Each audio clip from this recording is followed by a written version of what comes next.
예전에 제가 교육전도사로 사역을 할 때에 한 권사님께서 이런 말씀을 하셨습니다. 우리 담임 목사님 설교는 너무나 순수해서 마음에 잘 와닿지 않습니다 라고 말씀하셨습니다. 무슨 말인가 싶죠. 저도 잘 이해가 되지 않았습니다. 선뜻 이해가 되지 않아서 더 자세히 그 말씀을 들어보니 이랬습니다. 자신의 삶은 일주일 동안 여러 가지 문제로 복잡하고 힘들게 살아왔는데 주일에 교회에 와서 목사님께서 하시는 말씀을 들으면 하나님은 이런 분이시다, 복음은 이런 것이다, 이렇게 때로는 뜬구름 잡는 소리 같이 느껴져서 마음에 와닿지 않는다라고 하신 것이었습니다. 저도 그러한 경험이 있기 때문에 권사님께서 어떠한 마음으로 하신지에 대해서 조금은 알 수 있었습니다.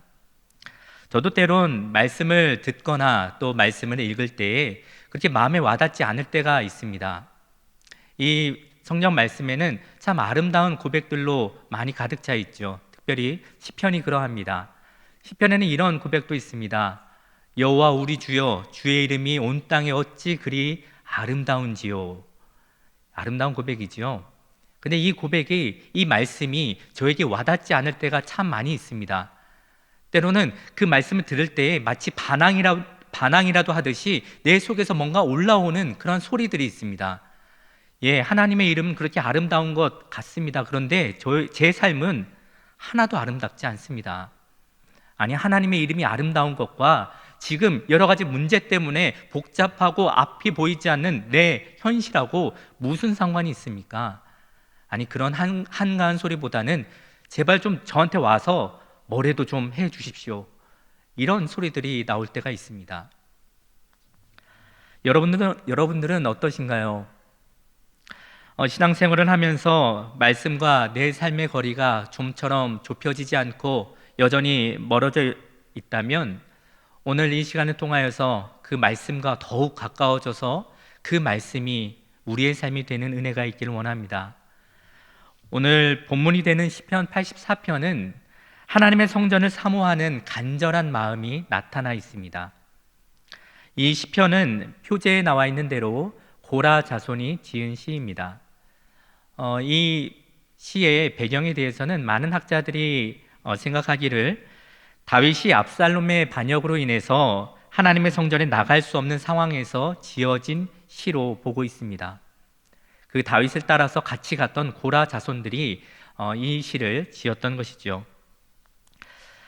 그 고백을 잠깐 들어볼까요? 오늘 읽지는 않았지만 1절에 보면 이렇게 고백을 합니다. 만군의 여호와여, 주의 장막이 어찌 그리 사랑스러운지요. 여러분은 이 고백을 하고 있는 상황을 아실 겁니다. 바로 그 반역자 압살롬에게 쫓겨가고 있는 상황입니다. 다윗과 함께하는 자들을 쫓고 있는 위급한 상황입니다. 물론 우리 인생에 있어서 우리들은 반역자에게 쫓겨서 그렇게 도망갈 일은 없을 겁니다. 그러나 이와 비슷한 상황이 수시로 우리 삶 가운데는 일어납니다. 바로 평온한 일상을 깨트리는 문제들입니다. 여러분의 삶 가운데에 아무런 문제가 없는 분이 혹시 계십니까? 신방을 하다 보면 꼭 이런 질문을 드립니다. 가정의 기도 제목이 무엇입니까? 라는 질문을 드리고, 그리고 그 질문에 각 가정의 문제들로 답을 합니다. 우리 가정에는 이런 문제가 있습니다. 우리 자녀의 이런 문제 있습니다. 그래서 어느 가정이든지 다 문제가 있습니다. 자녀의 결혼 문제가 있고, 취업 문제가 있고, 사업 문제가 있고, 건강의 문제가 있고, 모든 문제들이 다 있습니다. 그리고 그런 문제들이 더 크게 다가올수록 하나님께 대한 기도는 더 절박해집니다. 아마 지금 여러분의 삶 속에서도 마음속 깊이 자리 잡은 여러 가지 문제들이 있을 겁니다. 때론 어떤 분들은 당장 내일까지 해결해야 할 시급한 문제 때문에 지금 이 자리에 앉아는 있지만 마음이 복잡한 분들도 계실 겁니다. 여러분의 상황이 어찌 되었든지 오늘 이 시편의 말씀처럼 만군의 여호와여, 주의 장막이 어찌 그리 사랑스러운지요, 이렇게 진심으로 고백할 수 있으십니까? 하나님께서는 오늘 시편 말씀을 통해서 우리가 어떠한 상황이든지 이러한 진심을 다해서 하나님께 고백을 할 수 있는가를 저와 여러분에게 묻고 계십니다. 그리고 그러한 고백을 할 수 있는 자가 복이 있는 자다라고 우리에게 알려주고 있습니다. 저와 여러분이 오늘 본문을 통해서 첫 번째로 주목해야 할 것은 바로 주께 힘을 얻는 자입니다. 5절 말씀입니다. 주께 힘을 얻고 그 마음에 시온의 대로가 있는 자는 복이 있나이다. 아멘. 주께 힘을 얻는다라는 것은 단순히 하나님께 도움을 받는다라는 것을 뜻하지는 않습니다. 이 말을 더 정확하게 번역하면 하나님 안에 그 힘이 있는 자입니다. 내 힘이 다른 곳에 있지 않고 오직 하나님 안에만 있어서 하나님 아니면 어떠한 힘도 나에게 남아있지 아니한 것을 의미합니다. 하나님만을 전적으로 의지하는 것은 성경이 일관되게 우리에게 강조해서 말씀하고 있는 겁니다. 특별히 이 시편만 보더라도 하나님은 나의 구원이시다, 하나님은 나의 힘이시다, 나의 피난처시다, 환난 날에 우리가 만날 큰 도움이시다 라고 고백하고 있습니다. 하나님은 우리의 힘이십니다. 우리의 힘은 하나님에게만 있습니다. 보이는 세상 속에서 그렇게 보이지 않는 하나님을 의지하는 것이 우리에게는 참 어려운 일로 다가옵니다. 왜냐하면 우리는 보이지 않는 것을 의지하고 의식하는 법을 배우지 않았기 때문에 그렇습니다. 우리는 태어나면서부터 보이는 세계를 배웁니다. 보이는 세계를 경험하고 그렇게 보이는 세계만을 바라보면서 살아갑니다. 그래서 보이는 세계 안에 갇혀버립니다. 그래서 신앙을 갖는다라는 것은, 또 하나님을 믿는다라는 것은 보이는 세상으로부터 벗어나 보이지 않는 새로운 세상에 눈을 뜨는 것입니다. 그래서 고린도후서 4장 18절은 우리에게 이렇게 말씀하고 있습니다. 우리가 주목하는 것은 보이는 것이 아니요 보이지 않는 것이니 보이는 것은 잠깐이요 보이지 않는 것은 영원함이라 라고 말씀하십니다. 우리가 주목해야 하는 것은 보이는 것이 아니라 보이지 않는 것입니다. 우리가 보이지 않는 것을 주목하고 있는지, 다시 말해서 보이지 않는 하나님의 살아계심을 온전히 믿고 내가 의지하고 의식하면서 살아가고 있는지는 우리의 삶에 문제를 마주하였을 때에 드러나게 됩니다. 예전에 저는 이런 질문을 받은 적이 있습니다. 지금 당장 이 교회 사역지를 옮겨야 하는 문제가 발생하게 되면 어떻게 할 것이냐라는 질문이었죠. 지금 당장 교회를 옮겨야 된다면 어떻게 해야 될까? 일단은 사택을 옮겨야 되니까 당장 지 문제가 급해지겠죠. 그래서 곰곰이 생각해 봤습니다. 아마 양가 부모님에게 전화를 해서 이런 사정을 아뢰고 또 의논할 겁니다. 그리고 제 친구들과 지인들에게 연락을 해서 제 사정을 알리고 또 이런저런 사역지를 찾게 될 겁니다. 그리고 이도저도 안 되면 또 다른 어떤 일은 할 수 있을런지 아마 고민하고 있는 제 모습이었을 겁니다. 그렇게 곰곰이 제 모습을 바라보다가 정말 뒤통수를 맞은 것처럼 큰 충격을 받은 점이 하나가 있습니다. 그것은 무엇이냐면 바로 하나님께 기도하지 않는 모습이었습니다. 당장 오늘 뭔가 큰 문제가 나서 당장 내일부터 무언가를 급하게 구해야 되는 그 상황 가운데서 정작 하나님께 기도하고 간구하고 하나님의 뜻을 묻는 그 모습은 저에게 없었던 겁니다.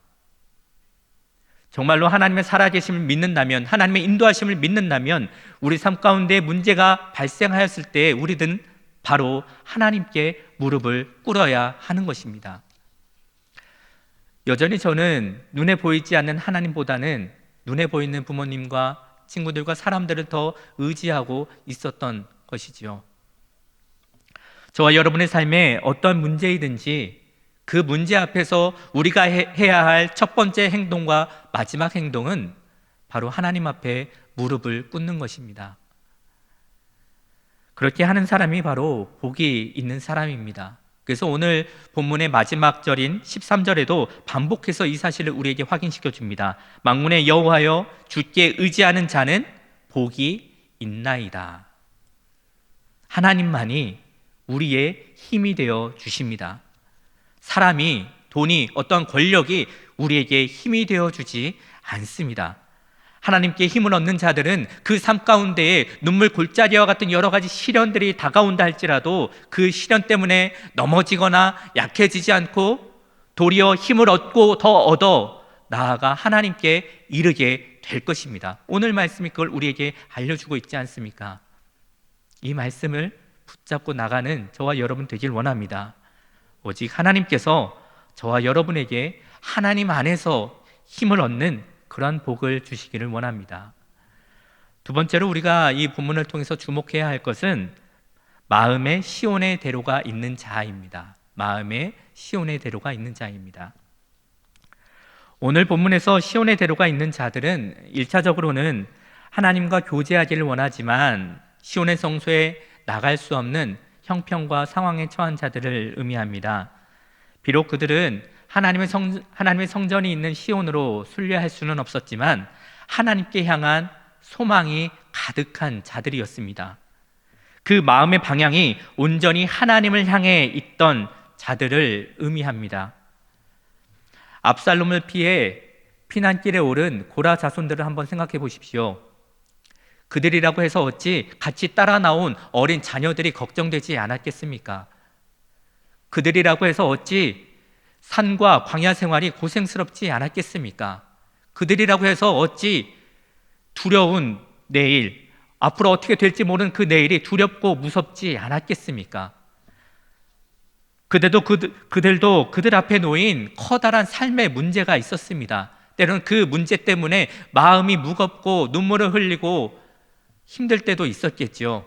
그러나 그들은 그 문제 앞에 선 그들의 마음은 시온의 성소를 향하고 있었습니다. 하나님의 임재를 갈망하고 하나님의 영광과 하나님께 드리는 예배를 그 어느 것보다 간절히 사모하고 있었습니다. 여전히 그들의 삶 가운데는 어쩌면 그들 인생 가운데 가장 커다란 문제가 여전히 있음에도 불구하고 그들의 마음은 하나님의 성소를 향해서 하나님께로 향하고 있었습니다. 오늘 본문 시편 84편을 보면 그들이 무엇을 그토록 간절히 사모하며 그들의 마음의 중심이 어디를 향하고 있었는지를 잘 알고 있습니다. 이 시편은 하나님을 향한 기도입니다. 때론 찬양의 형식으로 나타나고 있지만 하나님께 향한 고백과 간구들로 채워져 있습니다. 오늘 시편의 기도는 무엇을 말하고 있습니까? 지금 내 삶의 모습이 어떠하든지 내 상황이 어떠하든지 하나님을 그 마음의 중심에 두고 그 안에 거하기를 기도하고 있습니다. 마찬가지로 우리가 하는 기도를 보면요, 우리의 마음의 중심이 어디로 향하고 있는지를 잘 알 수 있습니다. 흔히 우리의 기도 생활의 패턴을 보면 이렇습니다. 우리는 평소에 기도를 잘 하지 않습니다. 평소라고 하면 아무 일 없는 그런 때를 의미하겠지요. 우리는 평소에는 기도할 필요성을 잘 못 느낍니다. 왜냐하면 기도를 하지 않아도 내 삶에는 어떤 불편함과 어려움이 없기 때문에 그렇습니다. 그러다가 어느 순간 문제가 발생합니다. 그 문제를 당했을 때에 우리는 마음이 조급해지고 앞이 보이지 않고 정신이 없습니다. 그리고 어떻게 해야 할지 몰라서 왜 나한테 이런 일이 일어났는지 또 하나님께 원망도 해봅니다. 그리고 때로는 이 세상에서 자신이 가장 비참하고 불행하게 된 것 같아 그렇게 자기 연민에 빠져서 헤어나올 줄 모릅니다. 그러다가 견디다 못해 하나님 앞에 나와서 살려달라고 기도합니다. 그때서야 비로소 기도의 자리를 기억해냅니다. 그리고 시간이 지나서 그 문제가 해결되든지 아니면 그 문제가 점점 잊혀지든지 그렇게 돼버리면 아주 정확하게도 기도의 자리마저도 우리 삶에서는 잊혀지게 됩니다. 아마 이곳에 나온 여러분들은 이런 삶을 원하지 않으실 겁니다. 그러나 그 누구도 이러한 삶을 원하지 않지만 우리 삶 가운데는 반복적으로 이러한 삶이 되풀이되고 있습니다. 그 이유는 우리는 우리의 삶에 일어나는 문제 자체를 가장 중요하게 생각하기 때문입니다. 이 말은 우리 삶에 마주하는 문제가 우리의 마음 중심을 차지하고 있다라는 뜻입니다. 우리의 삶은 마음의 중심을 따라서 움직입니다. 그 누구도 예외는 없습니다. 믿지 않는 자들도 그 마음의 중심을 따라서 살아가고 있습니다. 많은 분들이 마음의 중심에 가족, 특히 자녀를 두고 있음을 보게 됩니다. 자녀가 마음의 중심에 있기 때문에 기도할 때에도 첫 번째는 자녀를 위한 기도를 하게 되겠지요. 자녀를 위해서 많은 것들을 구합니다. 자녀의 믿음을 위해서, 또 자녀의 취업을 위해서, 또 학업을 위해서, 결혼을 위해서 여러 가지 것들을 하나님께 구합니다. 그런데 정말 이 가운데서 여러분의 마음의 중심을 차지하고 있는 기도 제목은 과연 어떤 것입니까? 많은 분들이 자녀의 믿음이 중요하다고 말씀을 하시지만 정작 자녀의 그 믿음을 위해서, 자녀가 예수를 만나기를 위해서, 자녀가 예수만 믿고 예수로 만족하고 예수로 살아가는 것을 위해서 눈물을 흘리며 기도하는 분들은 찾아보기가 어렵습니다. 자녀가 학업에 실패해서, 결혼에 실패해서, 취업에 실패해서 그것 때문에 밤잠을 못 이루고 눈물을 흘리는 경우는 많이 보지만 자녀의 믿음을 위해서, 자녀가 예수를 만나기를 위해서 눈물을 흘리는 그 눈물은 보기가 희귀해졌습니다. 하나님께서는 부모된 우리에게 바로 그 눈물을 보기를 원하십니다. 여러분, 진학과 취업을 앞둔 여러분의 자녀에게 너에게 지금 가장 시급한 것은 취업과 다른 진학과 그런 사업이 아니라 너에게 가장 중요한 것은 예수님을 만나는 것이다 라고 자신 있게 말씀하실 수 있습니까? 때론 그래, 취업한 다음에 일단 취업하고 그 다음에 신앙생활 잘해라, 이런 말로 혹 마음의 중심에 믿음이 있는 척 하고 계신지는 않으십니까? 불행하게도 우리 가족이, 그리고 우리 자녀가 이 세상에서 원하는 모습이 되기만 한다면 예수는 한쪽으로 치우쳐 있어도, 밀려나 있어도 전혀 개의치 않는 풍조를 보게 됩니다.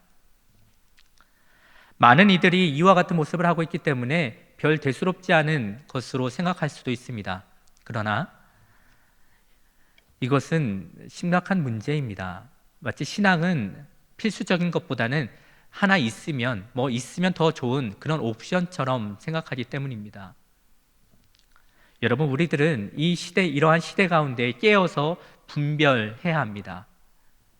우리의 중심이 하나님에게로 가는 유일한 길이 되시는 예수님에게로부터 멀어지게 되면 내 삶 속에 일어나는 그런 문제가 내 마음의 중심을 차지하게 됩니다. 그래서 그 문제가 내 삶을 이끌고 내 삶을 흔들어 버립니다. 이거는 문제의 크고 작음에 상관이 없습니다. 때로는 우리 삶 가운데 커다란 문제처럼 보이는 것이 다가올 수 있습니다. 건강의 문제일 수도 있고요, 때론 재정적인 큰 어려움일 수도 있습니다. 그런 문제가 내 삶의 중심을 차지하고 내 삶을 뒤흔들어 버립니다. 그리고 시간이 지나서 아무 일 없는 것처럼 보이지만 그때에는 또 다른 것이 그 자리를 차지합니다.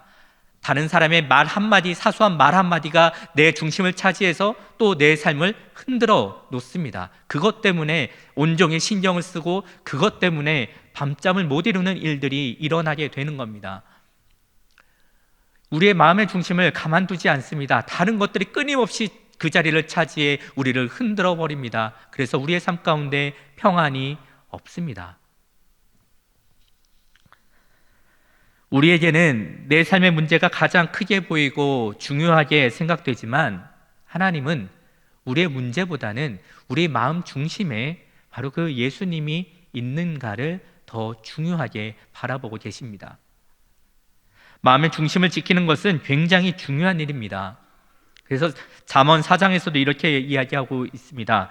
모든 지킬 만한 것 중에 더욱 내 마음을 지키라. 생명의 근원이 이에서 남이니라 라고 말씀하십니다. 생명을 좌우하는 일입니다.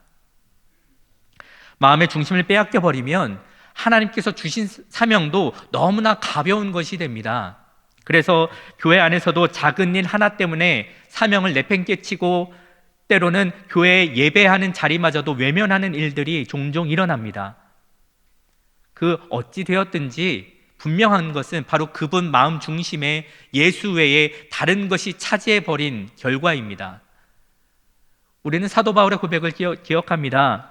내가 달려갈 길과 주 예수께 받은 사명 곧 하나님의 은혜의 복음을 증언하는 일을 마치려 하면은 나의 생명조차 조금도 귀한 것으로 여기지 않는다라는 그 고백을 기억합니다.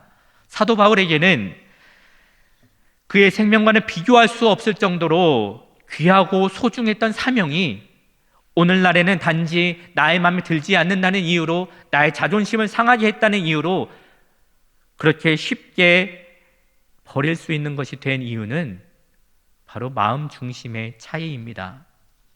오직 우리 마음의 중심이 주님에게로 향하기를 원합니다.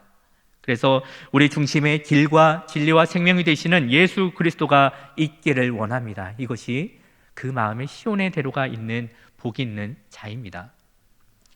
마지막으로 우리가 주목해서 보아야 할 것은 주의 궁정에서의 한날입니다. 마음의 시온의 대로가 있는 자들만 할 수 있는 귀한 고백입니다. 10절을 보시면 주의 궁정에서의 한날이 다른 곳에서의 첫날보다 나은즉 악인의 장막에 사는 것보다 내 하나님의 성전에 문지기로 있는 것이 좋사오니. 시온을 떠나 쫓기는 신세가 된 고라 자손이 간절히 원했던 것은 이전에 예루살렘에서 누리던 평안한 삶, 부요한 삶, 안정된 삶이 아니었습니다. 그들에게 생긴 문제를 한번 생각해 보십시오. 그들은 피난길에서 겪는 불안정하고 가난하고 불안한 삶 아니었습니까? 그런데 그들에게는 그 문제의 해결이 주된 관심사가 아니었습니다. 오직 주의 성수에서 주님의 임재를 누리면서 사는 것을 그 어느 것보다 갈망했습니다. 바로 주의 궁정에서의 한날이 다른 곳에서의 첫날보다 낫다고 고백을 합니다. 이 첫날이라고 하는 것은 숫자 그대로 천을 의미하지는 않습니다. 바로 그 한 날과 비교해서 비교할 수 없이 많은 날들, 우리의 인생의 모든 날들을 의미합니다. 그래서 이 세상에서 말하는 평안하고 풍성하고 또 성공한 삶, 또 번영한 삶을 이야기하고 있는 겁니다. 이 세상에서 내가 원하는 것은 많은 것들을 소유하고 누리며 살아가는 그 첫날, 100년, 1000년의 삶보다 주의 궁정에서 거하는 그 한 날이 더욱더 소중하고 그것이 너무나 간절히 원하고 있습니다라고 고백하고 있는 것입니다. 주님의 임재 안에서 하루를 거하는 것이 나의 소원입니다 라는 고백입니다. 이 세상에 살지만 세상에 속하지 않고 영원한 것을 바라보고 사모하며 살아가는 자의 모습입니다. 영원한 예수를 마음의 중심에 모시고 살아가는 자의 공통적인 고백입니다. 예전에 한 성도의 고백을 전해 들은 적이 있습니다. 이 성도님은 태어나면서부터 아버지가 일찍 돌아가셔서 너무나 가난했습니다. 그래서 방 한 칸 되는 판잣집에서 겨우 살아갈 정도로 그렇게 형편이 좋지 않았습니다. 그런데 이 성도님이 청년 시절에 어떠한 병을 얻게 돼서 제대로 치료하지 못해 온 관절이 다 굳어지고 몸을 혼자서 움직일 수 없는 그런 중증 장애까지 앉게 되었습니다. 참 힘든 상황이죠. 그래서 아침에 새벽에 어머니께서 일을 나가시려고 일찍 나가시면 어머니가 해놓은 그대로 하루 종일 밤늦도록 어머니를 기다릴 수밖에 없는 상황이었습니다. 앉혀놓으면 앉은 그 자세로 계속 하루 종일 기다리는 겁니다. 같이 사는 할머니가 계셨는데 그 할머니도 치매가 심하셔서 오물을 온 방에 그렇게 묻히는 그런 어려운 상황이었습니다. 참 어렵고 힘든 상황이 분명하지요. 그 성도님이 이렇게 고백을 합니다. 저는 내 뜻대로 이렇게 움직일 수 없는 이 내 상태가 너무나도 힘들고 고통스럽고 싫습니다. 그리고 어렸을 때부터 한 번도 벗어나 보지 못한 이 지긋지긋한 가난이 저는 너무나도 싫습니다. 그런데 하나님께서 나의 이 삶을 통해서 예수를 보여주시고자 한다면, 하나님이 나에게 다시 한번 삶을 선택할 기회를 주신다 할지라도 나는 이 삶을 선택할 것입니다 라고 고백을 합니다. 바로 그 마음에 시온의 대로가 있는 자의 고백입니다. 그 마음의 중심에 바로 그 어떤 것과도 바꿀 수 없는 예수의 가치가 있는 자의 고백입니다. 그리고 하나님께서는 이러한 고백을 그 성도님뿐만 아니라 바로 저와 여러분에게서도 듣고 싶어 하십니다. 반드시 우리는 해야 할 고백입니다. 코로나가 유행한 이후에 우리는 눈에 보이지 않는 바이러스를 의식하며 철저히 손을 씻고 또 마스크를 쓰면서 싸우고 있습니다. 땀이 차고 불편하지만 우리는 마스크를 열심히 쓰고 또 여러 가지 불편하지만 만나고 싶은 사람들의 만남을 뒤로 미루며 그렇게 생활하고 있습니다. 이런 우리들의 모습은 우리를 다루시는 하나님의 영적인 훈련처럼 느껴지기도 합니다. 늘 눈에 보이는 것만 바라보고 추구하며 살아왔던 우리들에게 눈에 보이지 않는 것이 얼마나 소중한지를 가르쳐 주고 있는 것이지요. 눈에 보이지 않는 영적인 것에 더욱 관심을 가지고 눈에 보이지 않는 영적인 죄가 그렇게 내 마음의 중심을 사로잡고 빼앗는 그것이 얼마나 우리 삶 가운데에 처절한 고통을 안겨다 주는지를 우리에게 알게 해 주는 것입니다. 만일 우리가 매일 마스크를 쓰면서 이러한 하나님의 영적인 훈련을 깨달아서 우리의 마음이 주님께로 향할 수 있다면 마스크를 쓰는 그런 불편함은 주님과 함께하는 기쁨과 비교할 수 없을 겁니다. 우리는 오늘 말씀처럼 하나님의 전을 사모하고 그 기쁨을 누리는 그곳으로 가야 합니다. 다른 곳에서의 첫날보다 주의 궁정에서의 한날을 더욱 사모하고 악인의 장막에서 누리는 평안함보다는 내 하나님의 성전 문지기라도 서 있기를 원하는 자리로 우리는 나가야 합니다. 단지 나가면 좋다가 아니라 반드시 우리는 나가야 합니다.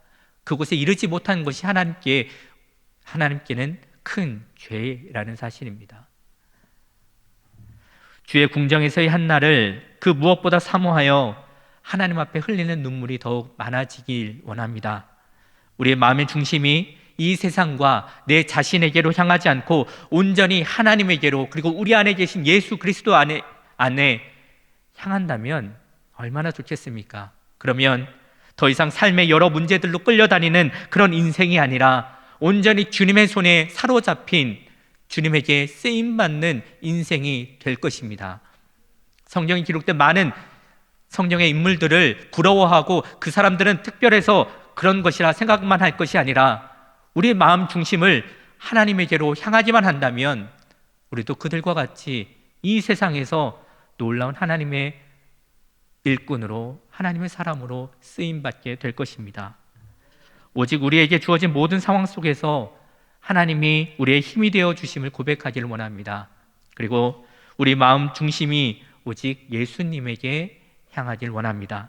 그래서 이 세상의 첫날보다 주의 궁정에서의 한날을 더 소중히 여기고 그 가치를 위해서 살아가는 저와 여러분이 되기를 주님의 이름으로 축원합니다. 기도하겠습니다. 하나님, 오직 우리들의 마음 중심에 예수님을 모시고 살아가는 믿는 자의 모습이 되기를 간절히 소망합니다. 하나님에게만 힘을 얻고 마음의 시온의 대로가 있어 주의 궁정에서의 한날을 사모하며 살아가게 하옵소서.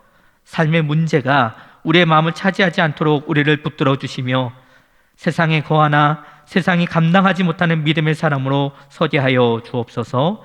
예수님의 이름으로 기도합니다. 아멘.